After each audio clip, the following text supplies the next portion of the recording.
Hey guys, welcome to the kitchen. I'm Wanda and this is Crazy Days. Today we are marching in with the casserole. This is March and I'm at the end of March 24th, of a collaboration. It was started by Greg's Kitchen and Greg started it the 1st of March 1st. And it goes all the way through March, and there are other people besides Greg's Kitchen in this collaboration. I'm going to put a playlist up above so that you can see all the casseroles. You can go back and watch them from beginning to end of March. Greg's Kitchen will be giving away a set of casserole dishes and a carrier for casserole dishes if you're taking them somewhere. So check out Greg's Kitchen to find out more about the giveaway. Now I am going to be using my cookbook, From Garden to Pantry to Table in the Deep South Kitchen. We're going to be making a sweet potato casserole.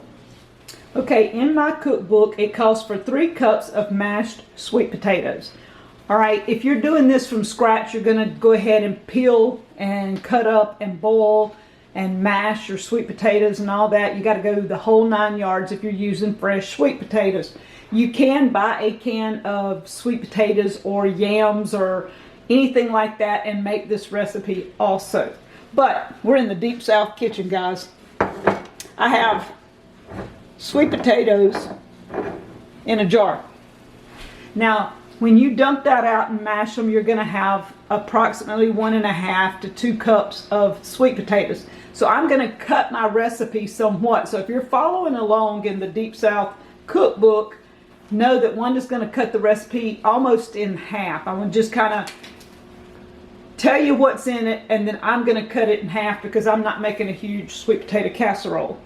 We're going to use sugar, milk, butter, vanilla, brown sugar, flour, and pecans. Now the vanilla, y'all, this is my vanilla. How pretty. I put it on 8/18 of 18. So this thing is over 2 years old, right at 2.5 years old. Look at the color, the vanilla beans in there. Jen at the Nut House gave me the vanilla beans probably in 17. And in 18 I decided, oh, it's time I better do something with them because I loved them in the little glass container she sent them in, but I decided I need to use them. But isn't that pretty? So 2.5-year-old vanilla in vodka. We're gonna see, I've used it once a couple of months ago in a recipe, and oh my, the vanilla was awesome, awesome, awesome. The pecans I'm going to chop up in the Ninja. We're going to be using the other ingredients to kind of mix it all together. We have to have 2 bowls, one for the topping, one for the mixture, and then we're going to put it in a casserole dish. I've drained the potatoes. I'm going to mash them. And you can use any kind of sweet potatoes. These are the red or orange sweet potatoes, but you can also use the white. We have the white. You can mix them. You can use the purple. I've used the purple. They're just not as sweet. You might want to increase your sugar if you do the purple, or the white for that matter. But lots of times I mix both the white and the orange together, and it makes a very good sweet potato casserole. I want to know approximately how many cups I have here, because if I have 3 cups, I would want to do the whole recipe. So we've got to kind of know how many sweet potatoes before we start. And I'm going to have at least 2 good cups. Usually, a rule of thumb, 1 quart of sweet potatoes in a jar is usually 2 cups. So 1 quart, 2 cups. We're going to add 2 cups of sweet potatoes in our bowl. My recipe calls for 3 cups of sweet potatoes. I only have 2. So we're going to take 1/4 of everything off the recipe. Now it calls for a cup of sugar. If I take 1/4 away, I have 3/4 of a cup of sugar. And I did not top this off because my sweet potatoes had a little bit of sugar in them also. All right, I'm going to be using Almond Breeze unsweetened almond milk because we don't use a lot of just regular milk around here. And it calls for 1/3 of a cup. I don't want 1/3 of a cup because I'm cutting out 1/4, so I'm going to put about 2 tablespoons in here.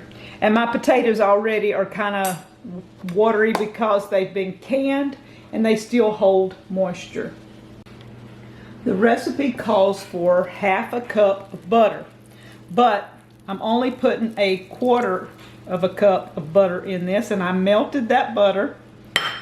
We're going to be putting not quite a teaspoon of vanilla, because this is my vanilla and it calls for a teaspoon, and I think that should be enough of it. My recipe was done at a time when I was cutting back on eggs, cutting back on sugars, and all kinds of things, so I did not put any eggs in this recipe whatsoever. If you want eggs, add 2 eggs. And you just mix it all together. Now, if you add the eggs, it's going to hold a little better, and so you can add those if you want. You don't have to have the eggs. It's just a preference thing. And if you, I have some freeze-dried eggs. If you have freeze-dried eggs, you can put a couple of spoonfuls in there. I don't think it's really going to make that big of a difference. We're going to dump this into the bottom.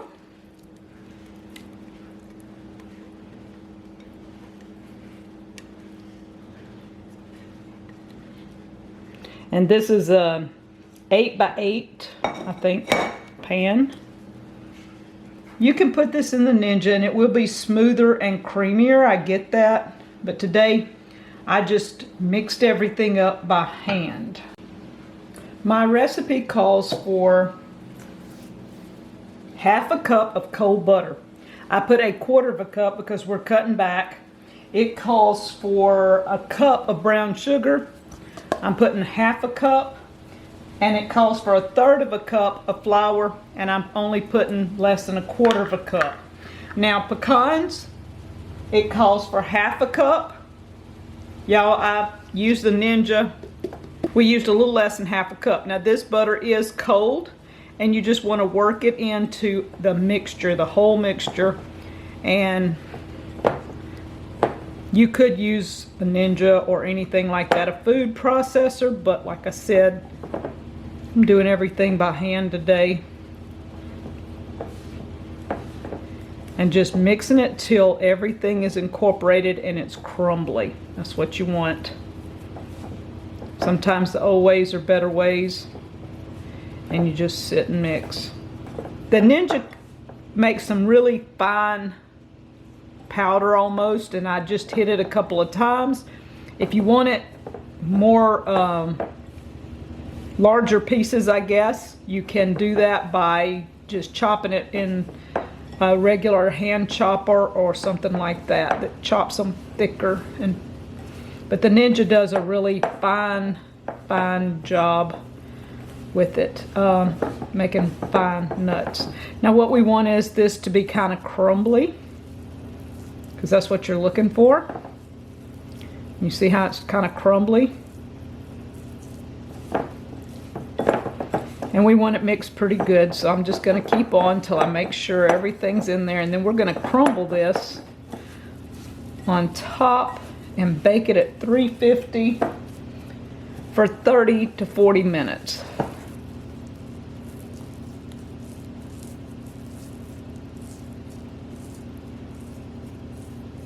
And it's sticky because it's got butter in it, but you kind of want to just crumble it. You kind of want to just crumble it across and not have too many big pieces in it. And spread it out sporadically. With bigger pecan pieces, it will crumble more. This is really fine, and it makes it a little more difficult. And I did use rice flour instead of regular flour, so this is gluten-free, but you guys, you can use regular flour, almond flour, pecan meal.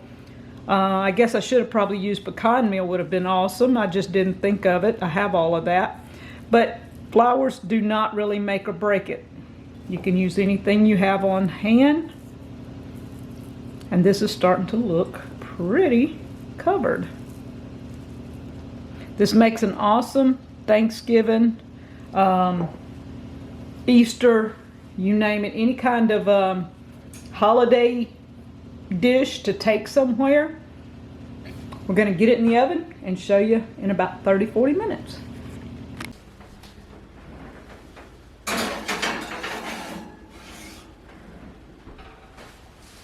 All right, guys. I want to thank Greg from Greg's Kitchen for inviting us to be a part of this collab.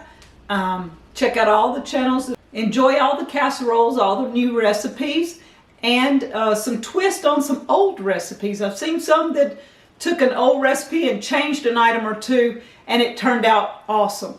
And also be commenting on all the videos and things like that, because Greg is going to be doing the casserole dish and carrier giveaway at the end of the month. Check out his video on that. And guys, we're going to taste our sweet potato casserole in just a few minutes.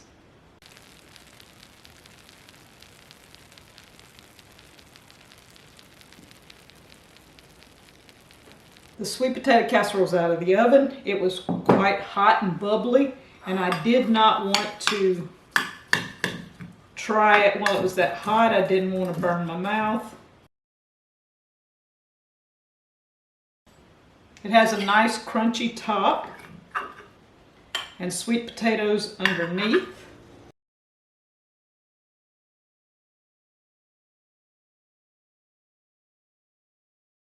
It smells good too. So this can be served hot or cold. You just don't want to serve it too hot. You know, when it first comes out of the oven, it'll burn your mouth. It has a good crunchy taste, plus a soft pie-like bottom. Your crunchy's on top and your pie is on bottom. Just kind of the opposite of a pie, where your crust is on bottom and your pie's on top. So it's kind of an inverted sweet potato pie. That is so good. So guys, sweet potato casserole. It can be served anytime. And having your jars of sweet potatoes like I do, I can serve it at any time. I made Danny a sweet potato dessert also. He can eat this one because it is gluten-free and all, but I make a sweet potato dessert 2-3 times a week. I use 1 to 2 quarts of sweet potatoes according to how big I want to make it.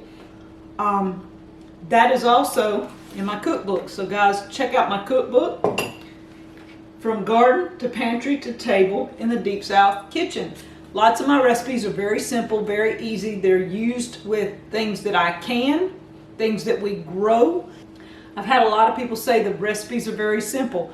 I don't buy a lot of ingredients in town, so I have to improvise and make my recipes. There's several casserole recipes in here. The sweet potato casserole is just one of them. Danny's sweet potato dessert is another.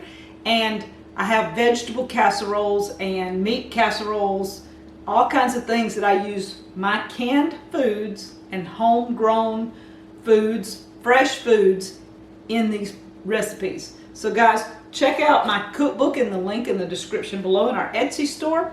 Check out Greg's Kitchen, the giveaway. You know, you can always use casserole dishes in a tote. Check out all the recipes from all the other channels in the collaboration. Thank you, Greg's Kitchen, and thank you guys for joining Crazy Days.